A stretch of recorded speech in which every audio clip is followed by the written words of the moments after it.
jornada tan especial porque es el día después de una jornada magnífica, esplendorosa, de una potencia gigantesca, como fue la vivida en las calles de nuestra patria en el día de ayer, 24 de marzo, a 50 años de lo que fue el golpe que dio paso a la dictadura cívico-militar genocida, al terrorismo de Estado en nuestro país.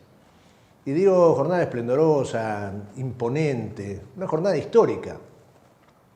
Histórica desde lo cronológico, uno dice, bueno, cincuentenario, las fechas redondas, pero me preferiría referir a lo histórico desde la significancia, la implicancia que tuvo esta movilización en el día de ayer.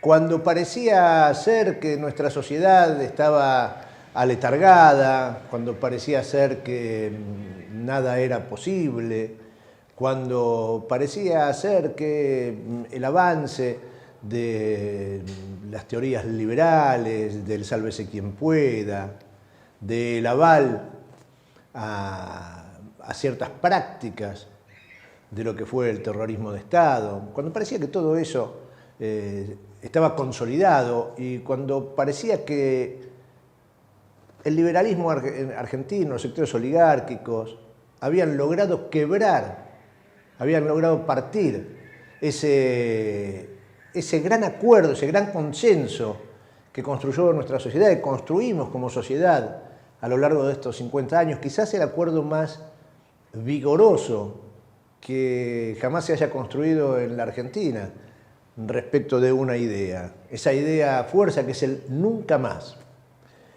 Nunca más, que tiene varias implicancias, pero que en su corazón, en su núcleo, genera un consenso y generó durante décadas, durante todas estas décadas, un consenso que parecía inexpugnable. Sin embargo,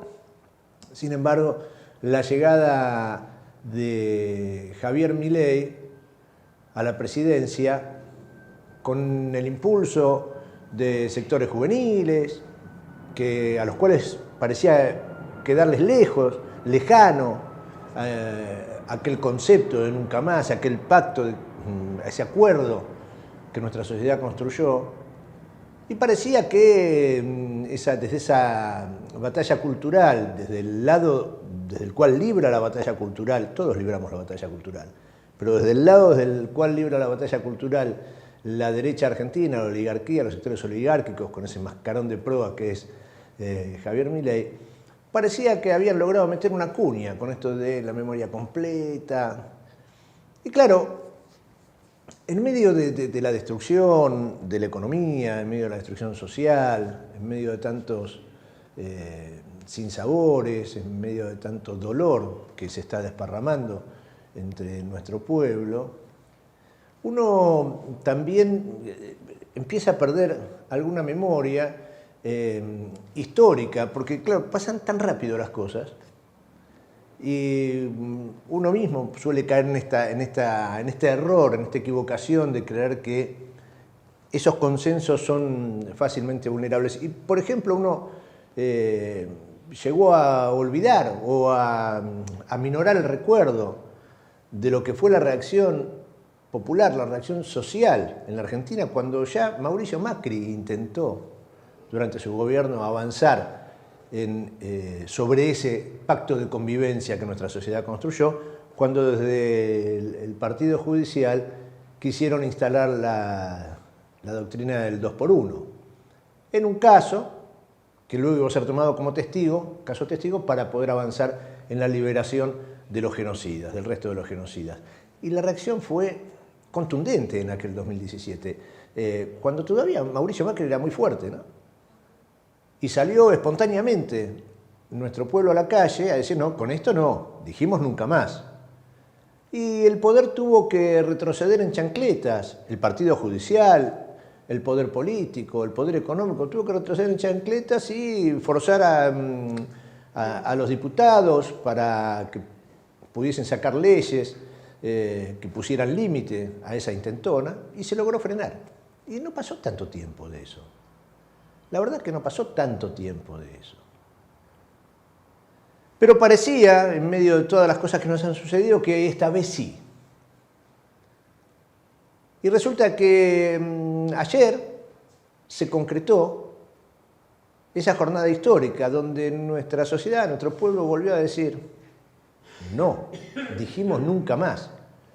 Y así vimos pobladas las calles de nuestra patria, de las principales plazas y calles de las distintas capitales, fundamentalmente de nuestro país, de multitudinarias marchas. Lo que se vivió ayer en las calles de la ciudad de Buenos Aires fue una de las marchas más gigantescas que se recuerden para esta fecha, donde era prácticamente imposible avanzar en casi ninguna de las arterias. Ni que hablar de Avenida de Mayo, de Diagonal Norte, de Diagonal Sur, digo por las laterales.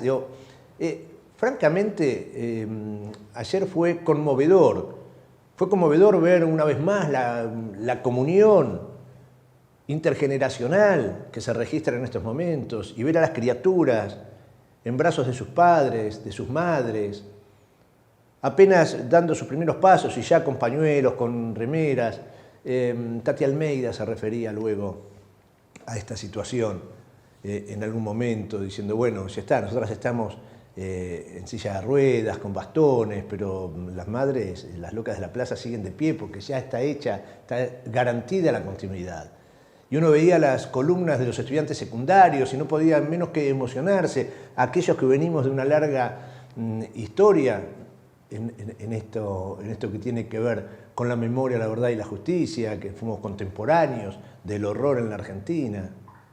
Y ver ahora todo ese reverdecer, ese mantener viva la memoria, mantener vivo el pacto de convivencia del país, no puede no conmovernos. Y vaya si nos conmueve. Magnífico lo de ayer. Pero yo quiero, por supuesto que ahora vamos a recorrer, vamos a tener testimonios, imágenes, discursos, todo lo que tiene que ver con esa... Fíjense, ¿no? Fíjense estas imágenes que estamos compartiendo, esa Plaza de Mayo desbordada, pero no solo la Plaza de Mayo, la Diagonal Sur, por donde se agolpó el movimiento obrero organizado, la CGT que convocó, columnas gigantescas, la Diagonal Norte, explotaba el centro, y explotaba de alegría y de convicción, de alegría y de convicción. Nunca más es nunca más. Creo que es un deber, una obligación nuestra de Urbana TV, por estar en el barrio en el que estamos, en el barrio Padre Mujica, por tratarse de la fecha de la cual se trata, comenzar el recorrido por lo que significó, lo que se vivió el 24 de marzo, con un episodio horrible, espantoso, absolutamente repudiable que se vivió en la madrugada del día hoy, 25 de marzo, a la 1 de la mañana, en el barrio Padre Carlos Mujica, Jorge Macri, que juega a ver quién es más taita, quién es más guapo, quién es más malo, quién es más de derecha, quién es más represor, si él o Milei, si él o Patricia Bullrich, a ver quién es peor. Y entonces fue Jorge Macri, que es uno de los que más se ha beneficiado del terrorismo de Estado en la Argentina. La familia de Jorge Macri ha sido una de las principales beneficiadas del terrorismo de Estado en la Argentina.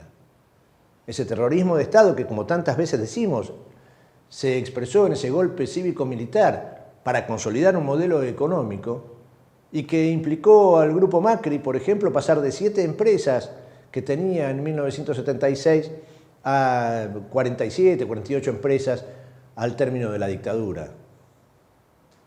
Jorge Macri, ese Jorge Macri que se benefició del terrorismo de Estado, de las víctimas del terrorismo de Estado, de las muertes y de la entrega del país, en la madrugada de hoy no tuvo mejor idea que avanzar sobre esos pactos de convivencia, sobre esos acuerdos democráticos y ordenar que se blanqueara un histórico mural que hay en la Villa 31, en el barrio Padre Carlos Mujica, que homenajea al expresidente Néstor Kirchner.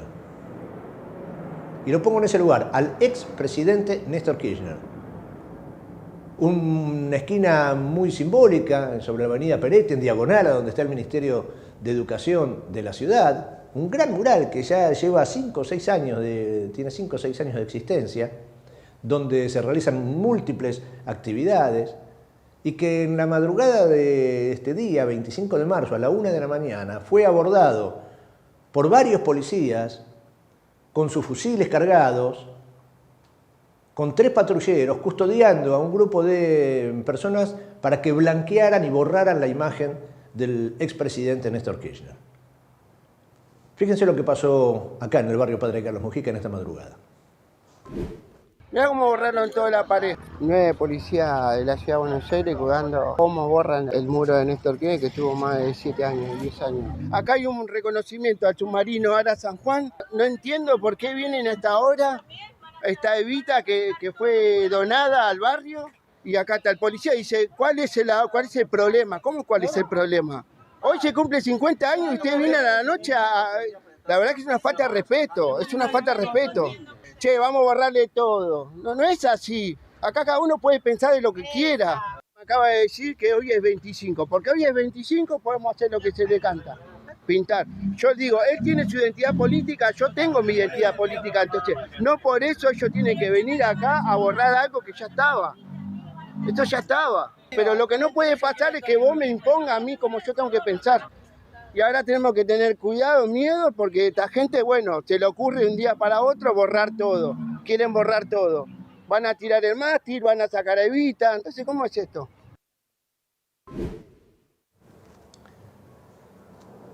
Es increíble, ¿no? Pero esto pasó en la madrugada de hoy. A la 1 de la mañana, el 25 de marzo, 3 patrulleros, 10 policías. No pasa nada en la ciudad de Buenos Aires, ¿no? No hay problema de inseguridad, viste que tanto te hablan de la seguridad, no. El problema es mandar 10 policías y 3 patrulleros a la 1 de la mañana en una esquina a custodiar que alguien tape un mural. ¿Qué te pasa, Jorge Macri? ¿Qué te pasa, Jorge Macri? Ni que hablar de los funcionarios de pacotilla que siguen debajo de Macri y los que tienen que ver con la ciudad de Buenos Aires, que son capaces de avalar este operativo, mandar 10 policías, 3 patrulleros a tapar un mural, pero no son capaces de dar la cara cuando hay una reunión con los vecinos a los que les clausuraron los comercios. Estoy hablando de Barberis, el funcionario que tiene a cargo el proceso de reurbanización en la villa, que se escondió, como se esconden en los albañales algunos animales. Cuando tuvo una reunión del CGP donde estaban centenares de vecinos preocupados por su futuro, por su presente, por órdenes de ese tipo. ¿De eso qué vamos a decir? Uno que no es capaz de dar la cara en una reunión con vecinos, siendo el funcionario directo a cargo del tema. De eso no hablar. Esto es cosa de Jorge Macri. ¿Qué te pasa, Jorge Macri? ¿Comenzó la persecución política en la ciudad de Buenos Aires? Además de la persecución social, también la persecución política. En el 50 aniversario del golpe cívico-militar del que vos te beneficiaste. ¿Qué te pasa, Macri? Nunca más es nunca más. Sabelo porque te va a tocar. Este es el tercer año consecutivo que marchamos con todos los niños y las niñas para demostrar la importancia y para plantar sobre todo memoria para que nunca más vuelva a suceder lo que pasó. Mi primera vez en esta marcha, me sorprendió la cantidad de gente que había, no pensé que era tanta la magnitud, pero me gustan los espacios que se armaron. Hay distintas organizaciones, me gusta ver carteles distintos, por eso yo traje el mío, representando a nuestra comunidad Scout de Argentina, que bueno, en nuestro caso fueron 60 los desaparecidos registrados. Con emoción, con el compromiso de estar acá a defender lo que nos corresponde, lo que querían los 30.000 y a seguir transmitiendo esto a lo largo de las generaciones, que ellos sepan y que tengan bien en claro las cosas que hay que defender en este país. Primero, muy importante, esta plaza colmada de gente. El pueblo creo que estos 24 de marzo se está expresando, ¿no? Está diciendo que no estamos dispuestos a asumir el negacionismo que el gobierno de turno nos quiere imponer. que la memoria es un sustrato que está presente en el corazón y en la identidad de los argentinos y por más que intenten no van a poder con ello. Y bueno, estoy emocionada de estar acá en la plaza conmemorando este día tan importante para los argentinos, para que todo esto no se olvide nunca y que podamos vivir en tranquilidad, paz y armonía. O sea, que no vuelva nunca más lo que pasó hace 50 años, que realmente vuelve avanzando la derecha con una totalidad inmensa, pero que la gente sigue demostrando que el pueblo no olvida, que siempre está presente. ¿Cómo crees que se puede seguir transmitiendo este legado de las madres y las abuelas de Plaza de Mayo? Contándoles cómo nacieron ellos y que hubo muchos niños y niñas que no saben cómo nacieron, la importancia de la identidad. Me acompañó mi hija con sus 2 hijos para que no se les borre de la memoria, que tenía una abuela media cachivache, pero bueno, firme en sus convicciones. Esto que hemos visto, digamos, que ha sido una fiesta de unidad aparte, aún en la diversidad, es fundamental para esta sociedad y para cualquiera, ¿no? Y para ellos. Los chicos más chiquitos, trayéndolos a la plaza, me parece importante que vean la dimensión, que vean a toda la gente, los pañuelos, las escarapelas. Cada uno desde donde puede, desde donde sea. Yo estoy haciendo mi película 99,99%, que es un documental, una carta abierta a mis sobrinos y a los más de 300 chicos que todavía necesitan recuperar la identidad. Es difícil, digamos, mantener vivo el legado con las nuevas generaciones, pero creo que la educación es una de las herramientas más importantes y después la organización política movilizada en los barrios, ¿no? Bueno, les diría que investiguen, que busquen, que le pregunten a ChatGPT cualquier cosa sobre la historia, por qué, para qué y cuándo sucedió. No hay que olvidar lo que pasó y que es importante saber todos los detalles y hay que tener memoria para que no vuelva a ocurrir. Mi profe me habla mucho de lo que pasó ese día, me habla de la canción de Charly García, de los dinosaurios y todas esas cosas que a mí me ponen muy mal por lo que pasó. Y pienso que esas madres estuvieron ahí para sus hijos y se los arrebataron. Son 30.000. Fue genocidio. No olvidamos, no perdonamos y no nos reconciliamos.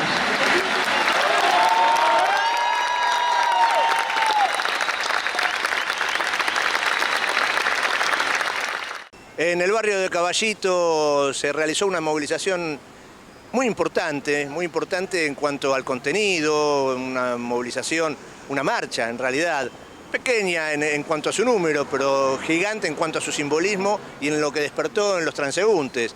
Desde Acoite y Rivadavia y hasta Primera Junta marcharon varios vecinos, militantes, políticos, sociales, religiosos, que se dieron cita para gritar bien fuerte, nunca más. Los desaparecidos y las desaparecidas principalmente fueron jóvenes trabajadoras y estudiantes. Se apostó a un proceso de disciplinamiento social, de desorganización social, y eso afectó la cultura política. O sea, no solamente nos afectó a nivel económico, a nivel de justicia social, sino también a nivel de democracia. Y empezó con el proyecto Cóndor, cuando empezaron los del norte a meterse en todo lo que es América Latina. Cuando nuestros jóvenes, como los jóvenes de hoy que están viendo que se les destruye absolutamente todo, las posibilidades de progreso, las posibilidades de trabajo, las posibilidades de educación, de salud, como se está destruyendo ahora, el proyecto que vino era para reprimir y llevarse las riquezas de nuestro país. Hoy no se hace más con dictadura militar, ya no hace falta, el poder económico es tan grande, tan fuerte, que compra y maneja los distintos niveles de gobierno. Muchas veces se habla de si fueron o no fueron 30.000, la realidad es que no podemos decir si son 30.000 o más. Tampoco es que ellos han dejado un registro, justamente porque lo hicieron fuera de la ley, porque lo hicieron con una dictadura, porque lo hicieron en las sombras, porque lo hicieron detrás de la sociedad, imponiendo el terror, imponiendo la injusticia, y eso fue lo que hicieron. Pero continuamos con la lucha, si no, este gobierno lo va a los va a indultar y los va a sacar, los va a dejar que estos viejitos pobres que hicieron todas estas atrocidades, pobres entre comillas, terminen sueltos por la calle mientras nuestros compañeros no están. Todavía estamos buscando a sus hijos, a los nietos, y que de a poco van apareciendo. Ya hemos encontrado a muchos, falta encontrar muchos más. Es indispensable que empecemos a trabajar sobre esta memoria, a recuperar el valor de los derechos humanos, a recuperar el valor de la justicia social, a recuperar el valor del concepto de nación, de patria, de argentinidad. Necesitamos recuperar la patria. Y esa es nuestra lucha, no importa a la agrupación que pertenezcamos.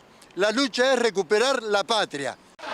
Los desaparecidos, que digan dónde están. Los desaparecidos, que digan dónde están.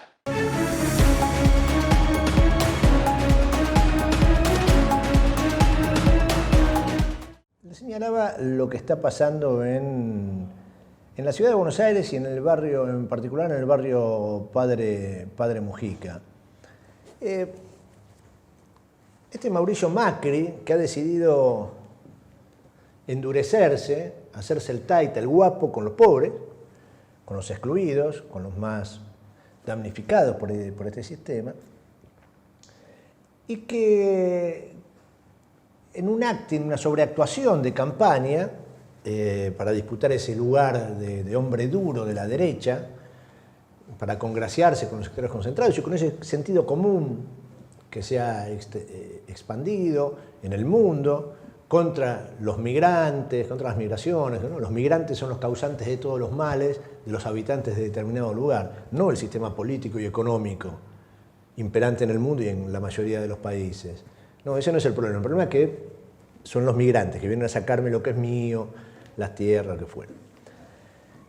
El gobierno de la ciudad de Buenos Aires, que es ejercido por el macrismo en sus diversas variantes desde hace 20 años, en algún momento se vio forzado a sancionar una ley de reurbanización por el trabajo incansable, permanente, a lo largo de los años, de los vecinos y las vecinas del barrio Padre Carlos Mujica, que forzaron la sanción, el tratamiento de una ley y encontraron eco en algunos dirigentes políticos muy destacados, muy comprometidos con esa tarea desde toda su vida y que fieles a ese pensamiento, a ese ideario, a esa acción, acompañaron ese proceso de discusión, lo alimentaron y lograron concretar en la redacción de un proyecto y luego en la sanción de una ley para la reurbanización del barrio Padre Mujica.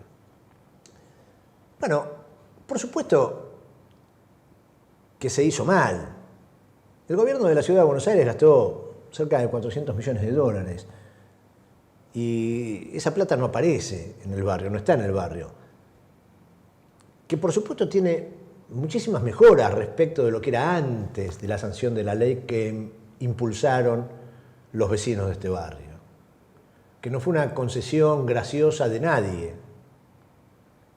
No fueron los desarrolladores inmobiliarios que dijeron, che, qué buena gente, bueno, olvidémonos de esos terrenos que tanto nos gustan y que tanto anhelamos para hacer grandes negociados, porque están en unas tierras frente al río, en una zona estratégica, ¿no? Entonces, olvidémonos, dejémoslo, pongamos plata para que los habitantes de la villa puedan construir un barrio integrado al resto de la ciudad, con calles abiertas, hospitales.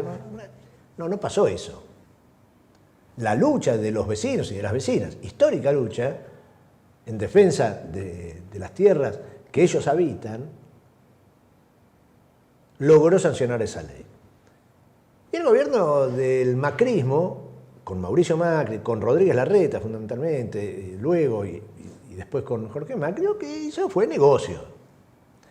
Y mejoras, algunas mejoras por supuesto, yo siempre lo digo, no sería necio decir que el barrio está igual a cuando yo transitaba, cuando nosotros empezamos con este canal hace 16 años, las calles de la cuadra donde está el canal eran calles de tierra, y si llovía era un barrial, y por supuesto que no es lo mismo eso que tener una calle pavimentada, aunque el pavimento se rompa, esté mal hecho, y se hagan varias veces, haya negocio, no es lo mismo. Bienvenida a las mejoras, por supuesto. Pero lo que primó en el concepto del gobierno fue el negocio, y luego en el fondo, esa decisión de no abandonar la idea de decir, bueno, che, ¿cuándo nos sacamos a estos morochos de encima y nos quedamos con estas tierras? Porque eso es lo que hay en el fondo. Y ahora Macri volvió a la carga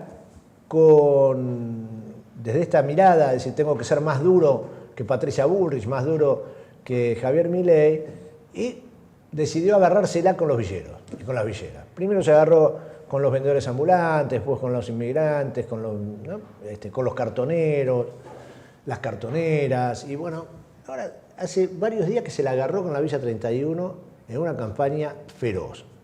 Lo que yo estoy viendo en este barrio no lo he visto en décadas de transitar por estas calles. Con diversas administraciones durante diversos gobiernos, nunca he visto el despliegue policial en actitud represiva, intimidatoria para con los vecinos y vecinas del barrio como lo he visto en estos últimos días en este barrio. Situación gravísima que coincide temporalmente con el aniversario de los 50 años del golpe. El gobierno ha desplegado una acción represiva, intimidatoria sobre los vecinos de este barrio, tomando actitudes como, por ejemplo, en nombre de supuestos artículos de la ley sancionada, que no dicen lo que ellos dicen que dice, por ejemplo, lanzar campañas de clausura a comercios, pero no clausuras a comercios que uno dice, bueno, en todas las ciudades del mundo hay inspectores, está bien que haya inspectores que revisen, que clausuren si no se cumplen las normas de seguridad, de higiene, si no tienen los...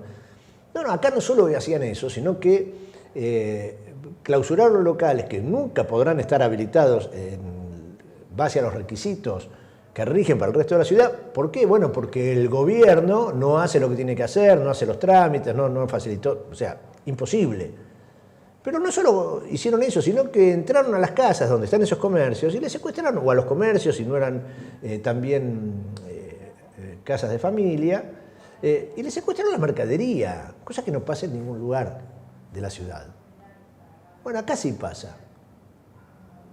También pasa que desalojan gente, demolieron algunas viviendas, gente que no tiene dónde vivir. ¿Qué decir de cuando secuestraron los carros permanentemente a los recuperadores urbanos, que no los dejan salir del barrio, que los esperan en las esquinas del barrio?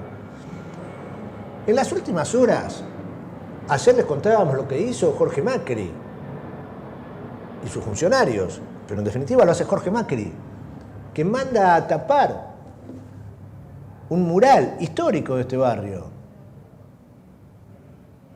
y poner una imagen del Mundial 78, un mural donde estaba la figura de Néstor Kirchner. Y hoy nos encontramos con el barrio con un operativo en muchísimas calles donde el gobierno estaba poniendo pilotes, cerrando calles con pilotes de cemento, que van a impedir el tránsito de automóviles, que van a dificultar el ingreso de ambulancias, de autobombas, además de los vehículos particulares. Fíjense lo que estamos viendo, eso en la zona del Correo, esa imagen que estamos viendo, también lo hicieron en la zona San Martín.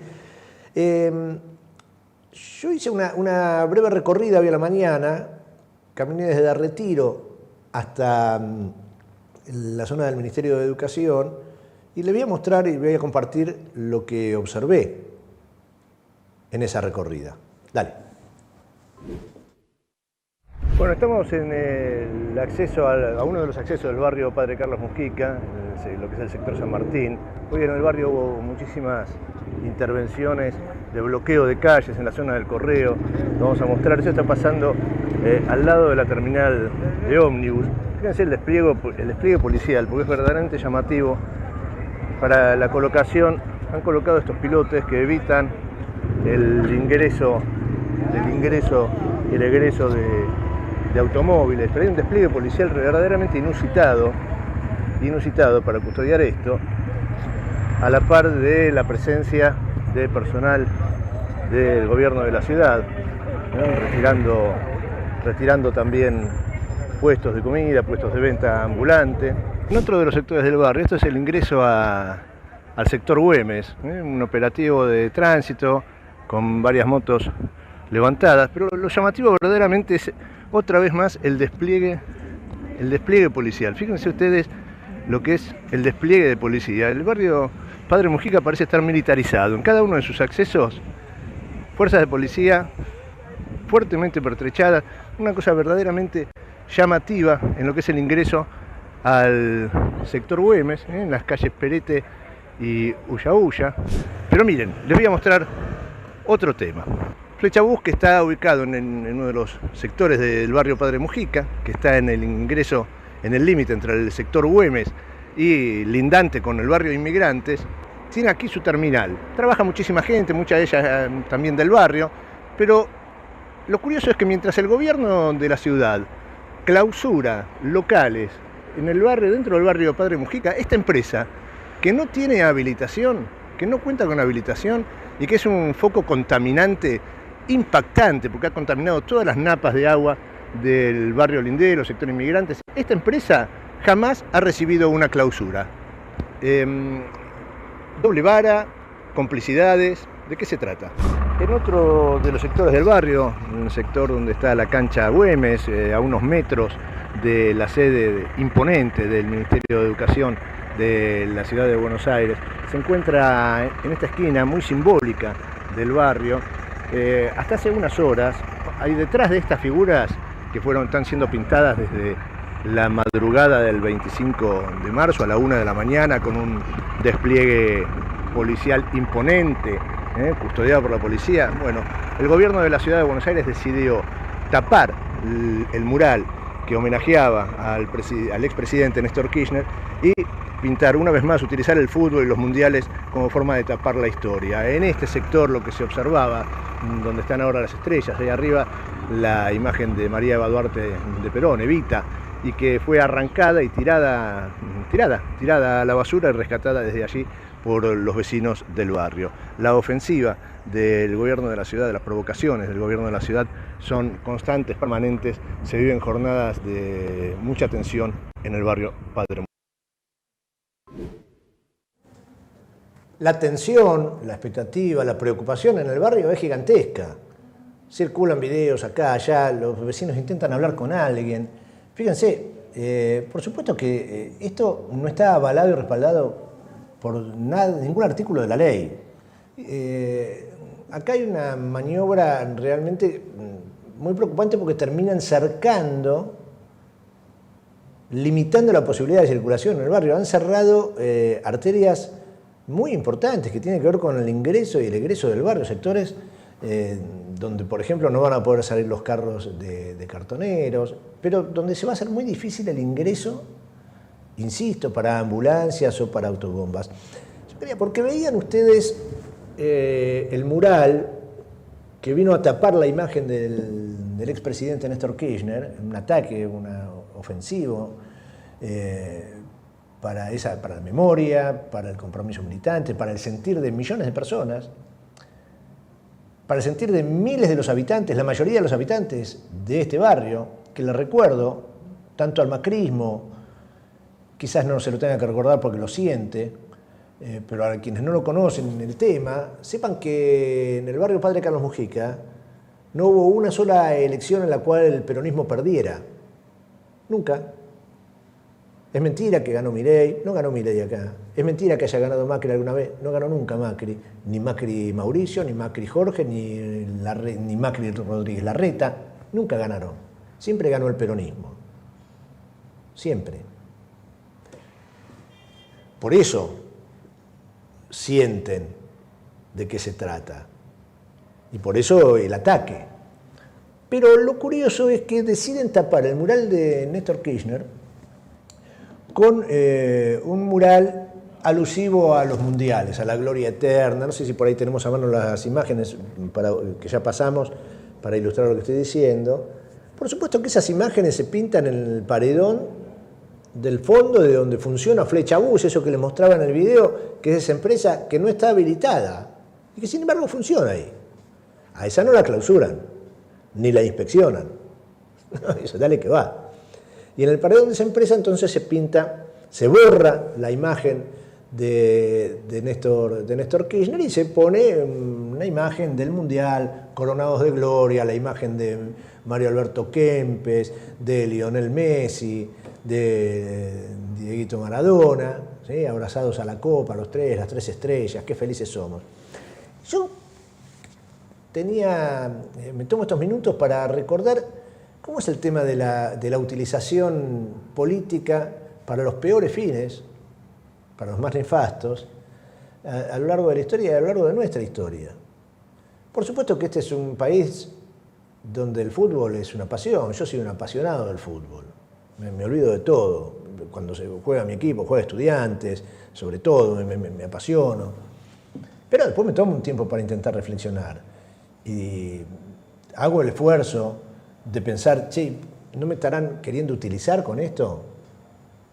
No digo que lo logren, pero ¿no lo intentan hacer? Entonces borran la imagen de un mural de un expresidente y pintan encima un mural del fútbol con figuras de los campeonatos mundiales. Y digo, esto no es la primera vez que pasa. Del mismo modo que Donald Trump utiliza a Lionel Messi, citándolo a la Casa Blanca porque había ganado un campeonato, y Messi va y se presta y aplaude cuando Trump habla de los asesinatos en Irán. Entonces vamos a recordar algunas cositas de lo que pasó en nuestro país con la utilización de los mundiales, tanto en el Mundial de 1978 como en el Mundial de 1982, que por supuesto todos estamos contentos de haberlos ganado en los deportivos, pero pucha, mirá que pasaban cosas, ¿eh? Recordemos el Mundial 78 y la utilización política del Mundial 78. Dale.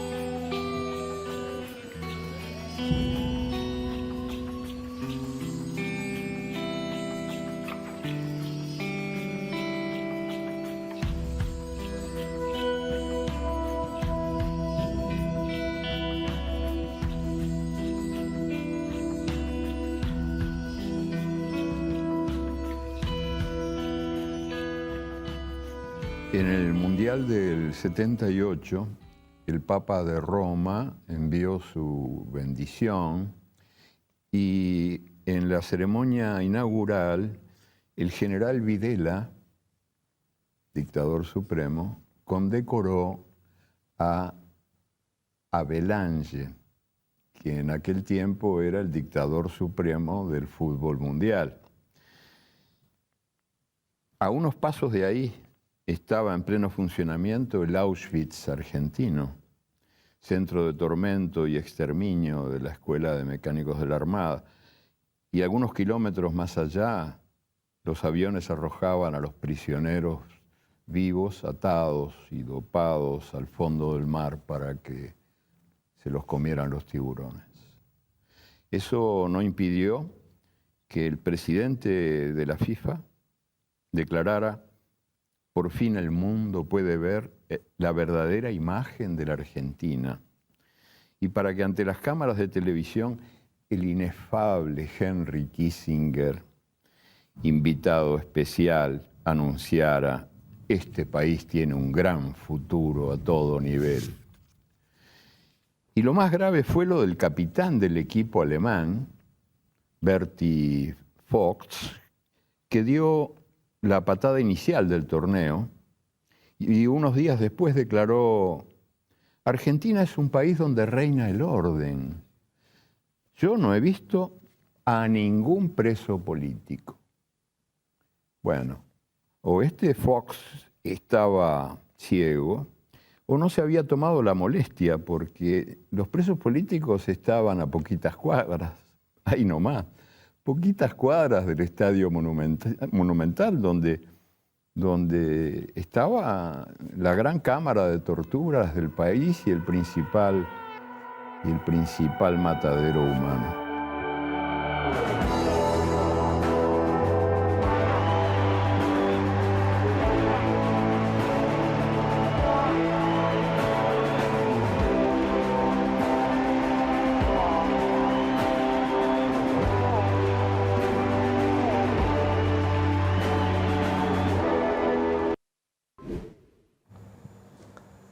Por supuesto que la alegría es genuina, porque sí, porque nos gusta el fútbol, porque nos expresa, es una expresión cultural, por supuesto.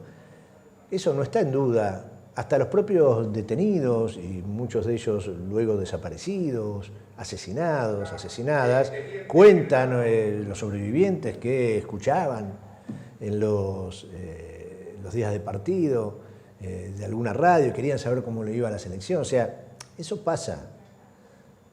El tema es la manipulación que se hace de ese sentir genuino de la sociedad. Y entonces cuando hoy, salvando todas las distancias, ¿no?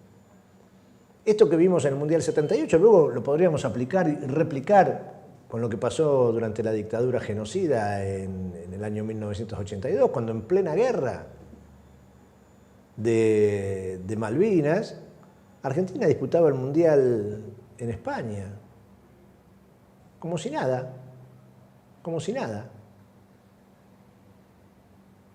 Eso pasó en la Argentina. Y entonces cuando hoy uno ve que tapan un mural, una imagen que expresa un sentir y un pensar político, un posicionamiento político, y la reemplazan por la figura de 3 jugadores, ídolos del fútbol, la Copa del Mundo y las estrellas, y qué felices somos todos, lo que debemos preguntarnos es, además de la imagen del mural de Néstor Kirchner, ¿qué otras cosas quieren tapar? ¿Qué más querés tapar, Jorge Macri? No hay peor fascista que un burgués asustado, dice alguna frase histórica. Se la atribuyen algunos a Brecht, otros. Esto está pasando en el barrio Padre Carlos Mujica. Discúlpenme la digresión, que haya traído lo de los mundiales, pero lo consideré oportuno para ayudarnos a pensar entre todos de qué se trata, qué es lo que está pasando.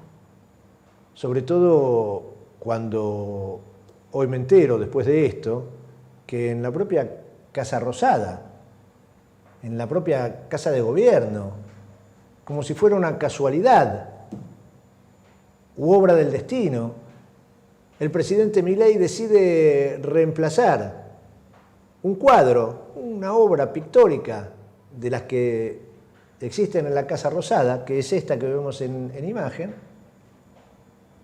que inmortaliza las figuras del 3 veces presidente de los argentinos y de las argentinas, Juan Domingo Perón, y de la abanderada de los humildes, Evita, y decidieron retirar ese cuadro y en su lugar van a poner un cuadro de Messi. Mirá vos, casualidades.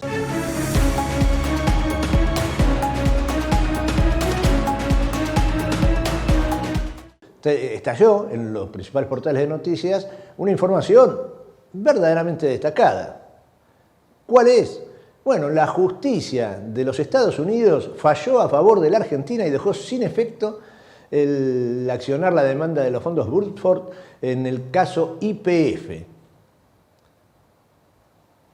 Ya no podrán reclamar esas decenas de miles de millones de dólares que estaban reclamando los fondos buitre, y el gobierno nacional, el bueno del Jabo, ese triste mascarón de proa, que es nuestro presidente, salió a flamear con las banderas y toda su claque y su séquito de cómplices, también a replicar esa situación. Fíjense la alegría que tenía el presidente de una noticia que efectivamente es muy buena para el país. Efectivamente, una muy buena noticia para el país que el Poder Judicial estadounidense haya desestimado la causa de los fondos buitres contra nuestro país. Después no, la política no tiene nada que ver. La política, la justicia es independiente y falla. Bueno, pero escuchá cómo salió enloquecido el presidente a celebrar el logro de la República Argentina. Dale. Y la demora obedeció a que le hemos ganado a Woodford en Estados Unidos.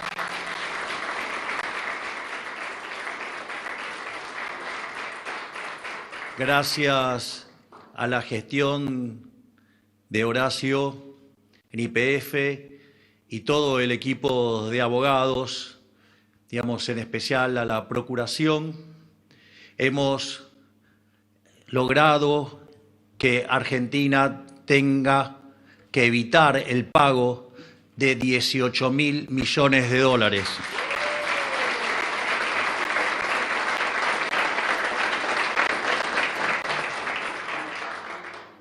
Y como soy Milei, lo voy a decir al estilo Milei. Tuvimos que venir a arreglar las cagadas que hizo el inútil, imbécil, incompetente de Kicillof durante el segundo gobierno de la corrupta y presidiaria Cristina Fernández de Kirchner.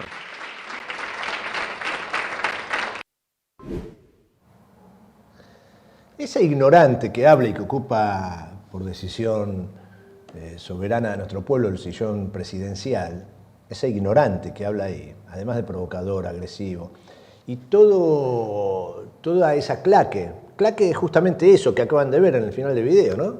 Los aplaudidores, esas focas que aparecen ahí aplaudiendo a ese ignorante de Javier Milei diciendo esas barbaridades que acabamos de escuchar, no hacen más que enaltecer y agrandar la figura de Axel Kicillof. Punto 1. ¿Cómo es posible que la Cámara de alzada en Estados Unidos haya revocado totalmente la condena contra la Argentina, revirtiendo el fallo de primera instancia de la jueza Loretta Presca? Bueno, indudablemente porque hay una decisión política de Estados Unidos de respaldar a Milei. Eso por un lado. Del mismo modo que al peronismo lo persiguen, le inventan causas, le secuestran la fragata Libertad, todo eso que hicieron por decisión política, como método de presión, en este caso lo utilizan en sentido contrario. Pero más importante, no sé si es más importante, pero para destacar algo verdaderamente de fondo en esto, y para mostrar la ignorancia, la arbitrariedad, la idiotez de nuestro presidente, reitero, el fallo eleva la figura de Axel Kicillof, no lo denuestra. Por supuesto que salieron varios de los funcionarios, Patricia Bullrich, otra impresentable, a decir lo mismo, y esto, el inútil de Kicillof. Estamos hablando de un juicio que lleva muchos años, ¿sí? Que presentaron los fondos buitre, que compraron acciones cuando el gobierno nacional en aquel entonces, por iniciativa de Cristina y con la ejecución del ministro de Economía de aquel momento, Axel Kicillof, deciden nacionalizar YPF, expropiar, pagar lo que correspondía. Bueno, los fondos buitres compraron a algunos de los acreedores las acciones, el método que utilizan siempre, y después se erigen, compran por poco y después se erigen en demandantes para quedarse con toda la torta. Y pedían ese fangote de plata. Ahí mencionó 18.000 millones Milei, originalmente se hablaba de 16.000, pero con Milei uno nunca sabe cómo va agrandando los números. Ahora, la verdad que uno dice, che, Milei, pensá alguna vez intentá pensar o pedirle a alguno que tenga cerca, decirle, che, esta vez no seas alcahuete y no me hagas quedar como un idiota. Por favor, o alguno que se dé cuenta, decir, uy, este va a decir otra vez va a decir una pelotudez. ¿Por qué no lo frenamos? Porque al decir todo lo que dice de Axel Kicillof, lo único que hace es quedar como un imbécil. Porque, fíjense, cuando sale el fallo original, Axel Kicillof salió a decir que era absolutamente incorrecto, injustificado, que no tenía ninguna razonabilidad, y eso es lo que acaba de ratificar la Cámara en Estados Unidos. Lo que ha hecho la Cámara en Estados Unidos no es ni más ni menos que darle la razón a lo que decía Axel Kicillof. Axel decía que eso venía siendo, que era un disparate el fallo de primera instancia. En septiembre del año 2023, postrimería final del gobierno de Alberto Fernández, las elecciones fueron en octubre, ¿no? Si mal no recuerdo, del 2023. Fíjate vos qué casualidad, septiembre del 2023, la jueza estadounidense Loretta Preska saca el fallo condenatorio para Argentina y favorable a los fondos buitres. Eso no era campaña. Eso no formó parte de la campaña tampoco. Lo cierto es que en ese momento Axel Kicillof dijo, por nuestra Constitución Nacional, el Congreso puede declarar por ley que un bien es de utilidad pública y expropiarlo. En el caso de YPF, decía el ahora gobernador, se votó por una inmensa mayoría. Después hay que pagar la indemnización. Así se hizo. Y en este caso el expropiado Repsol aceptó esa indemnización y retiró todos sus reclamos judiciales. Eso fue lo que dijo Kicillof, ni bien salió el fallo en el 2023. Bueno, ¿qué dice el fallo que hoy está celebrando el presidente Milei diciendo que Axel era un imbécil? ¿No? Diciendo, espejito rebotín.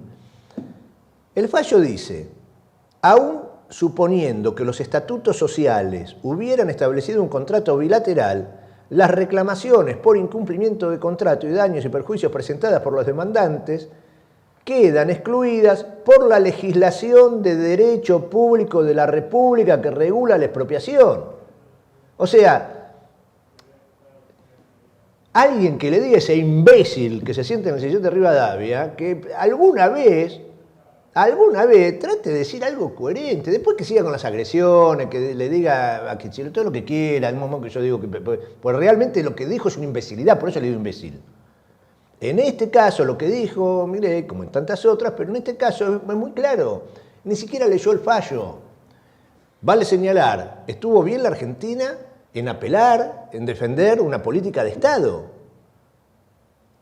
Y Javier Milei debería estar abrazado a Axel Kicillof, aferrado a Axel, diciéndole gracias Axel, porque imagínense si nosotros no tuviéramos YPF, y a Cristina, por supuesto, a la condenada, a la de la tobillera, como le llama él. Imagínense lo que estaría pasando hoy en la Argentina, si nosotros no tuviéramos la mayoría accionaria en YPF. Se jactan de cómo vamos a exportar energía, y tenemos el gas, y tenemos el petróleo. ¿Saben por qué tenemos eso? Porque Cristina, la de la tobillera, la condenada, y Axel Kicillof impulsaron la recuperación de YPF, estimularon, impulsaron, invirtieron, abrieron las posibilidades, se asociaron aún con capitales extranjeros, el caso Chevron, que para muchos fue muy criticado, para que se investigara y se empezara a perforar en Vaca Muerta. Y este personaje de pacotilla que tenemos de presidente, en vez de hacer eso le dice al otro que es un inútil y demás. Dios mío, ni siquiera, ¿cómo decía Joaquín Sabina en una canción? No saben hacer la O con un canuto, ¿no? Porque es muy claro lo que pasó acá, muy claro. Una decisión de fondo, soberana de la República Argentina, de una concepción de defensa de los intereses nacionales, como fue la que tomó Cristina junto a Axel Kicillof, permitió esta posibilidad para nuestro país de defenderse, ni que hablar en estos momentos de guerra, ni que hablar de tener la posibilidad que tenemos de tener el autoabastecimiento energético. Lo que sucedió en aquel momento fue que el imperialismo estadounidense intentó intervenir, y lo hizo, en el proceso electoral argentino, como lo hizo este año. Por eso, en septiembre del 2023, la jueza Loretta Preska, al servicio de los fondos buitres, sacó ese fallo condenatorio. Y ahora la Cámara, en otro contexto político, dice lo que tenía que decir, porque es muy evidente que no tenían ningún derecho a accionar y no tenían ninguna razón los fondos buitres. Así que, bueno, ya está dicho. Te doy la bienvenida a Cachito Napoli, porque si no, sé que en este tema sé que algo vas a querer meter, porque si no te dejo harafo. Y tenemos una cantidad de material, Cacho, que, bueno, te la voy a decir. No. Creo que vos lo dijiste todo. Está correcto. creo que habla de la moral, ¿no? Es decir, también tiene que ver con la moral el decir la verdad de las cosas, ¿no? Porque es tan obvio que si él dice la cagada que se mandó, el imbécil de Kicillof, la cagada que se mandó, pero entonces no le tendría que dar la razón. Si es una cagada, tendría que haber ratificado la primera instancia. Sin embargo, no. Es decir, si pareciera ser como que tenía razón. Y si tiene razón, no es tan lo que él dice. Llegaron las declaraciones del gobernador, habló hace un rato nada más con Reinaldo 7K en Radio Con Vos, lo entrevistó y esto es lo que dijo en un momento de la entrevista. El de Kicillof durante el gobierno de la corrupta de Cristina. Yo iba a decir que tenía que pedir perdón por haber apoyado a los fondos buitres, por haber utilizado esto electoralmente, aún con recomendaciones de muchos abogados, diciendo que su posición, que siempre fue darle la razón a los buitres, o sea que el fallo tenía que ser negativo para Argentina, para él era lógico, y bueno, eso también dañaba la defensa de Argentina, eso lo dije varias veces también, que era muy malo que el presidente para insultarme a mí o para tratar de sacar provecho político se dedicara a darle la razón a quienes estaban atacando a Argentina, mientras además los abogados del Estado siguieron siempre la línea que era la nuestra desde el comienzo en estas disputas, y fue la que terminó obviamente imponiéndose, porque como lo dije tantas veces, el juicio desde el punto de vista legal, jurídico, era absolutamente absurdo, era absurdo.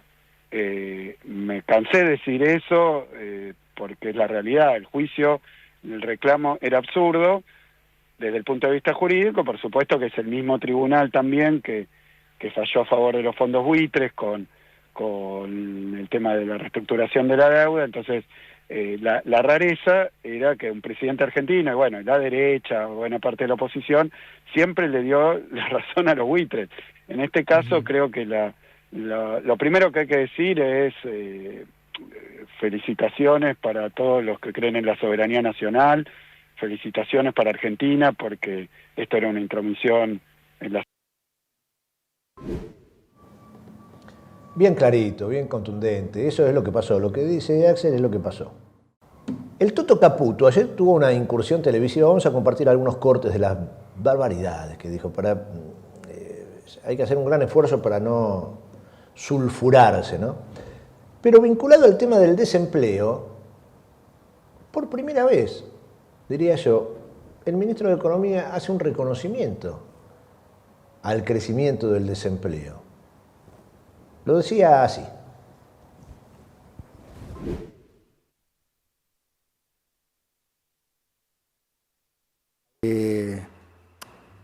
Para ser justo, no focalizarnos solamente en los datos que nos favorecen.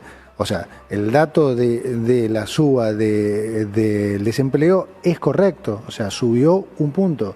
Sí, y es normal que eso pase en este proceso de transformación. La inflación, veníamos el año pasado ya en el 1,5 y desde el ataque, bueno, ahora se fue al 3. O sea, nosotros no negamos los datos tampoco que no nos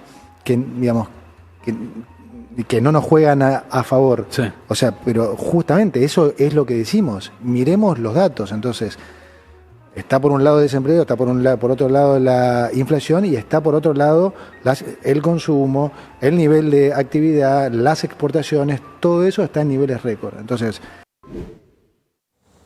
bueno, ojo, Toto, ¿qué números mirás? Pues está bien mirar todos los números y después hay que analizarlos los números, ¿no?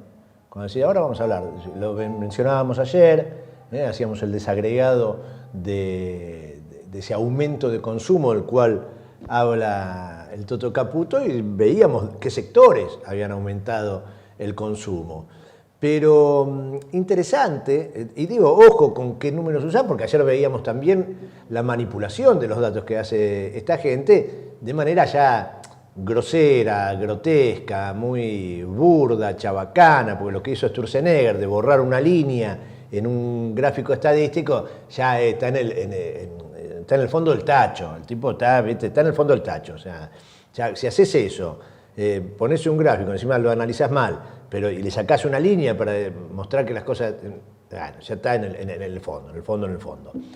Pero digo, el Toto dice, bueno, forma parte es natural, es normal, forma parte de este proceso que aumente un punto el desempleo. Bueno, sí, estábamos en 2 y ahora estamos en 3 promedio mensual de inflación, pero bueno, normal en este proceso. Lo que yo me pregunto es, ¿cómo hace este tipo que hace 10 días volvió a decir, al igual que el presidente, que habían sacado no sé cuántos millones de argentinos y argentinas de la pobreza?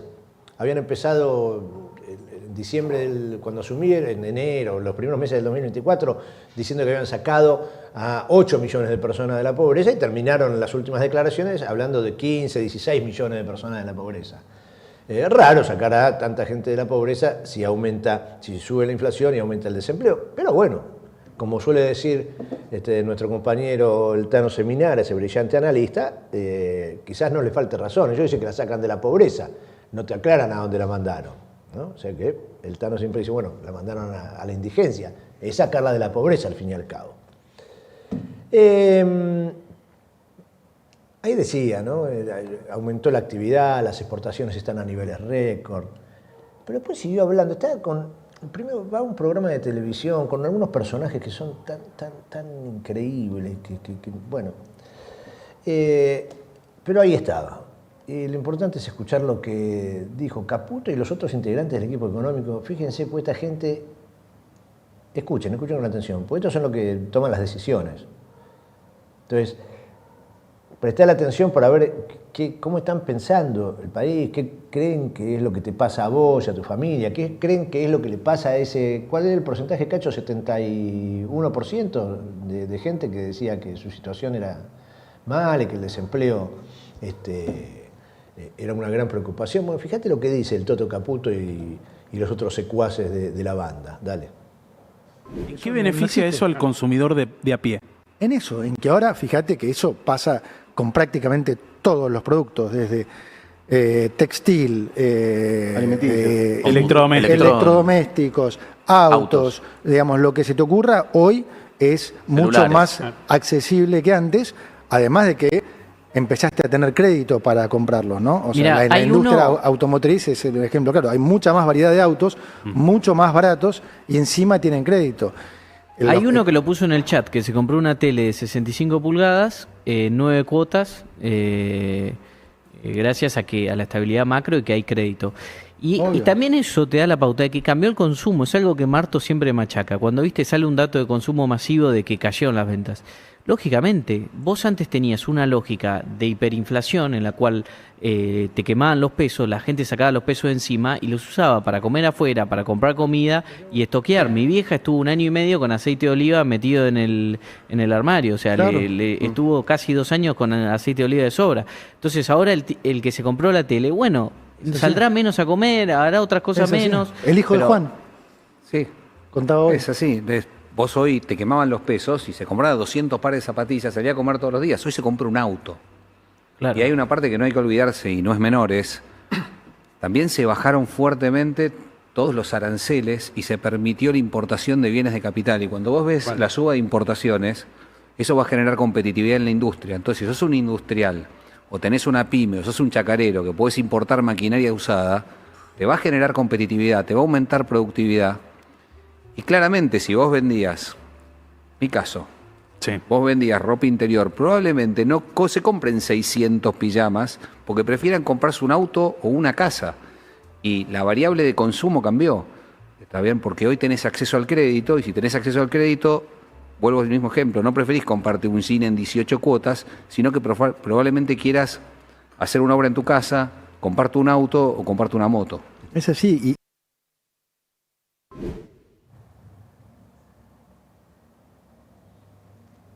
No sé qué le provoca a ustedes escuchar estas cosas.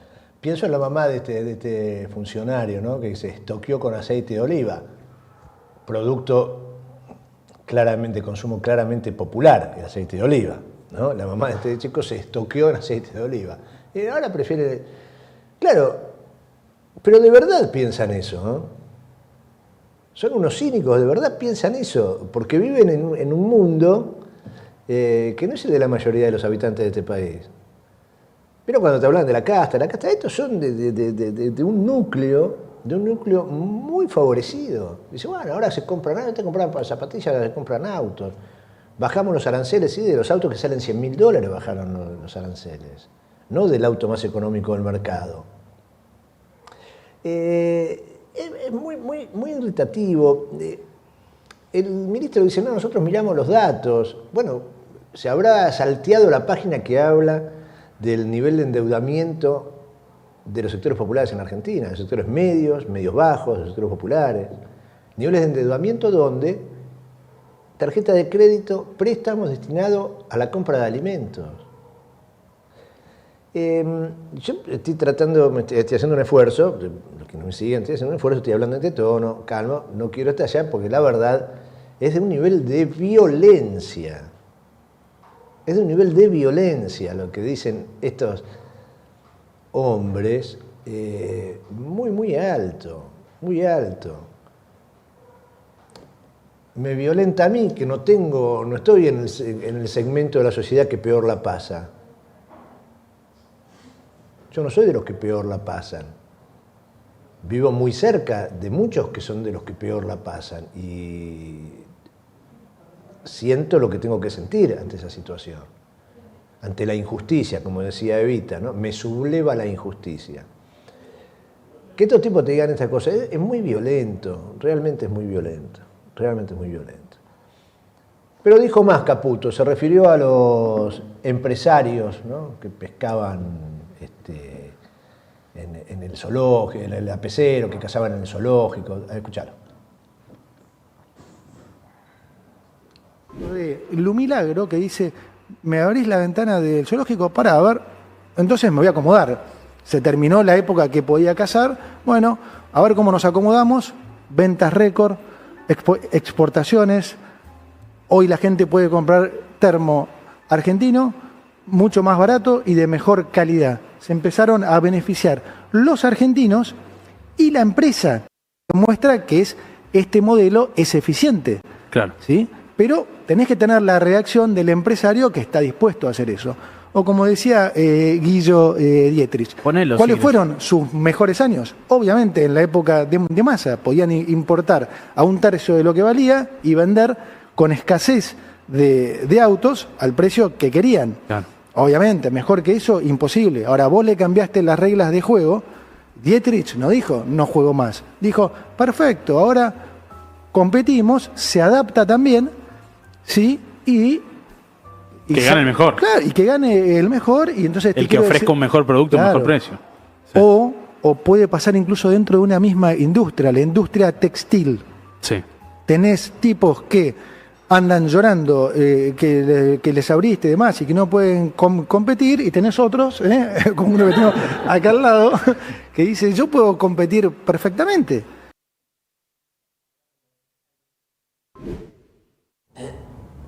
A ver, yo recomiendo ver una película argentina de hace unos cuantos años que se llama Miss Mary. Sobre el final de la película, no estoy spoileando nada porque no viene al caso.